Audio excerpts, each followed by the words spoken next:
Nation investigative correspondent Rich McHugh joins us now with much more on Hamas. This is a group very heavily funded and backed by Iran and dedicated to the destruction of Israel. Absolutely right, Elizabeth. This is the biggest attack Hamas has launched, the biggest attack on Israel in decades. They've killed hundreds and taken untold amount of prisoners. And the question now coming into focus for so many millions around the globe is, who exactly is this group Hamas? Take a look. The images are horrifying. You see an Israeli woman pleading as she's dragged away from her partner, the couple taken hostage by Hamas militants. This new footage documents Saturday's Hamas attack, showing Hamas forces storming an Israeli military base. You can see rockets targeting the base, paragliders hovering above. And in this newly released training video, you can see Hamas fighters training with these paragliders armed with assault weapons, running through drills, clearly a well-thought-out mission. Mike Allen is a former special assistant to President Bush at the National Security Council. Hamas is a terrorist organization that resides in the Gaza Strip in Israel. They are backed by Iran, which is a state sponsor of terrorism. Hamas principally exists for the destruction of Israel. Hamas governs more than 2 million Palestinians in the relatively tiny Gaza Strip. They seized Gaza by force in 2007. The United States and the European Union have designated Hamas a terrorist organization. The U.S. did so in 1997.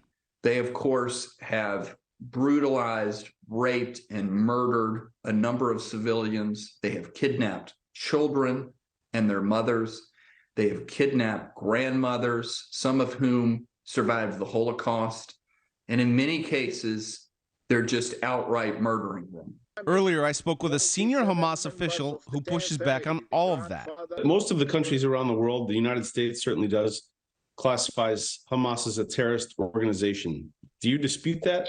They know that Hamas is not a terrorist organization. They use that as a political weapon against Hamas and against the Palestinians to give up their rights or to give up the resistance. Is it safe to assume that Iran was consulted about these attacks? It's not an attack. It's resistance against the occupation, and I insist it's a resistance, a legitimate resistance according to the international law. Israeli Defense Forces say at least 700 Israelis were killed in Hamas's attack. The military wing of Hamas is armed with light weapons, including an inventory of improvised rockets and anti-tank missiles. It acquires these weapons through smuggling and receives some military support from Iran. Would it be accurate to say that dealing with Hamas is ultimately dealing with Iran? Yeah, the relationship between Hamas and Iran is very, very close.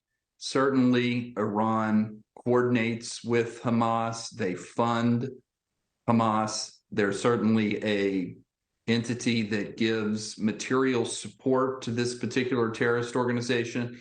So it's a safe bet that not only did Iran know exactly what Hamas was planning, they were very likely in from the ground floor on all of the planning for the terrorist attack that occurred this Saturday. Some of these leaders operate from within Gaza. Many of them operate, though, from Qatar. The official that I spoke with earlier, he was in Lebanon today. Elizabeth? Yeah, I'm pretty amazed he didn't think this was an attack. Did I hear that correctly in his interview with you? You did. He does not. He says this is not an attack. Okay. All right. Rich McHugh, great reporting as always. Thanks so much. Thanks so much for watching. Go to joinnn.com to find NewsNation on your television provider. And don't forget to click the red subscribe button below to get more of NewsNation's fact-driven, unbiased coverage.